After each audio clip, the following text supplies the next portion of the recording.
YouTube channel. I'm super excited to have a special guest here today, Miss Victoria Lynn. She is an author and a blogger and a seamstress, and you just pretty much do everything. She really does. So anyway, super excited to have her here today. We're going to be talking about some bookish things. We're going to be discussing what authors wish their readers knew, because we are both authors and we have some things that we would like to share with our readers. So if you've read our books, this is for you. If you haven't read them and are considering reading them, this is for you too. So check out our books. If you read books in general, this is probably just for you. It's definitely for you, no matter what in life. If you hate reading books, it's still for you because you're here.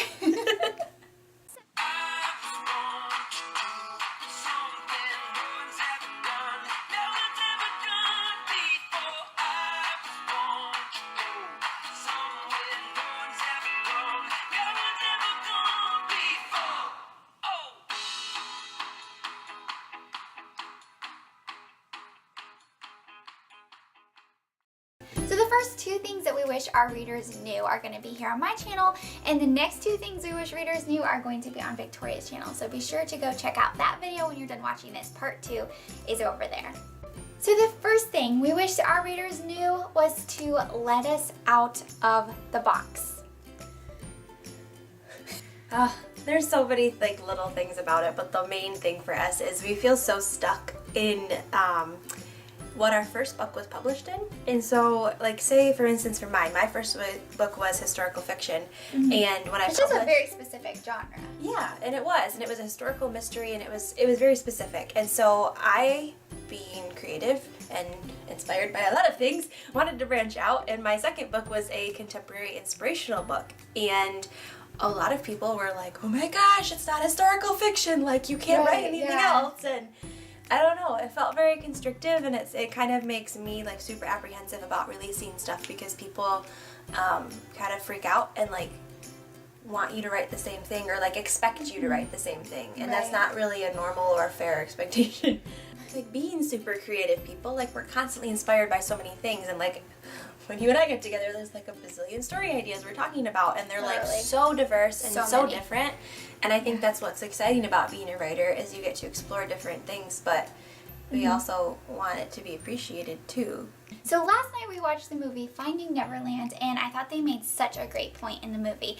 The author, I don't know if you guys have ever seen it, but it's about the guy who wrote Peter Pan, the play, and he was sitting there trying to figure out what his next big project was going to be. He was getting really frustrated, and the guy he was working with was like, it's called a play for a reason. It's called play. It doesn't have to be so stressful. It doesn't have to be so intense. And I think as creatives, that's what you want to do. You want to play. You want to have fun. You want to be imaginative. And one day you might be in this genre. Another day you might be dreaming up something totally different with space monkeys and total weirdness. And it's I think that to say that one person has to write a certain genre their whole life is really not fair to the author. Super restrictive. Yes. So and it kind of kills the creativity too. It really does, because you get because all of those, instead of exploring those flights of fancy that pop into your head, you're just no, I'm not allowed to. And you're not allowed to. It's not going to be accepted. It's not going to be it's sort of like with musicians when they cross over genres, or they accidentally have crossover songs that are supposed to be on this chart, but it ends up on this chart, and it really messes with people's brains. They're like, wait, is it Christian? Is it country? Is it hip hop? Is it and people have a hard time with it. And I just think it's cool that God created us to be so unique and diverse as creatives that we kind of bounce all over the place sometimes. And I think that's hard for people at times to realize that we are truly free to bounce everywhere. So if you guys see us writing in one genre and then the next day we're writing something totally different, don't freak out. It's okay. We're not crazy. Okay. And I think it's just fun to give people's books a fair try. You don't have to love them, and that's totally okay. But if you see someone doing a different thing than what they've been doing before, you don't have to come after them and be like, why don't you write more of this, or why don't you do that?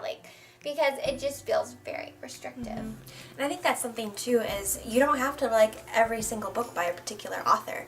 They write different genres, and if you only like their princess books, or you only like their historical fiction books, then that's totally fine. If you don't enjoy the other ones that they write, that's okay. But we need to have the freedom to actually write them, because somebody else might enjoy them. Amen, sister.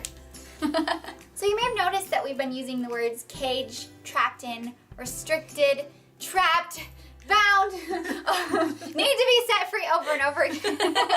So I'm just gonna be totally honest here, you guys. Sometimes as authors, we can think some thoughts that are not so nice. Such as if people are like literally begging you for something, sometimes this very vindictive spirit can rise up and you're like, I'm not gonna give it to them. And so I know for me, like when people kind of put you in that box and are expecting it and they're like, we want the next this, we want that, I'll be like, well, because it kind of comes across demanding after a while. It does, and almost a little bit entitled. Like, you know, here we are like pouring our hearts out and writing these stories and people are like, no, I don't want this kind of a story, I want that kind of a story. And unless you do it my way, and unless you write the book the way I want to write it, then I'm not going to buy it or read it. Or... Yeah, and so, I mean, that's totally your own choice. Like, you never have to buy anyone's book that you don't want to, obviously. But sometimes it just comes across as a little bit, like, really rude. So yes, sometimes I have thought about the possibility of not releasing the next book in the series, just, you know, because I have other ideas. And sometimes I want to do them instead. I can totally relate to that, though. Like, yeah, for sure. I'm actually in the same boat at the moment, so like, yeah, that's 100%. I don't want to write the sequel. I want to write what my brain is dreaming up about right now. Yeah, so that's an interesting discussion. So feel free to join this discussion below. Let us know what you think. Don't be rude. We're just trying to like open up an open discussion about all of this because it's interesting. It's fun to talk about. It's also fun to dream about. Freedom. Write whatever I want. Let me out. All I get all day is emails from these people asking, when is it coming out? Do they want to hear about my new books? No. Do they want to hear about what I'm writing right now? No. They want one thing and one thing alone. What if I waited 3 years to release the next book? Oh, no. I could wait 4 years. Make it 5. Oh. Oh, whoa. Oh, wow. Morning. Oof. I had the craziest dream. That was really weird. Me too. Did you? What did you dream about? I was in the Victorian era and there was an accident and everyone died. And all their hats were broken. Oh my gosh. You know, Victoria, that might have been a dream from God. He might be telling you to stop writing in your Victorian era. My dream was I was plotting revenge on my readers. It was great. What was their reaction? Not good. Not good. Yeah, they started a rebellion against the rebellion. Yeah. The second thing we wish that our readers knew was to not compare what we're writing right now compared to what we may have written a few years ago. And we've seen this go different directions. Sometimes people really love the first thing that you write more than anything, which is so humbling. I mean, that's so awesome that they get like attached to characters and they just always want to return to that world. But then oftentimes I think there's a lot of comparison that happens between those two things. And I've seen it happen, not just even to us, like that's what makes me nervous, is because I've seen it happen to everybody, and that's why you're like, I don't want to, I'm scared to publish anything else. But like an author will write a series, and when the series is over, obviously they want to try something different. They've been living in that world for, you know, years and years, and they want to try something new and fresh and get their creative juices flowing again. And everybody's like, it's nowhere near as good as your first series, and we really like, you should really return to writing this kind of fiction. And it's just kind of discouraging, like when you've worked on something. And you're excited about something new and a new season and a new change, and right.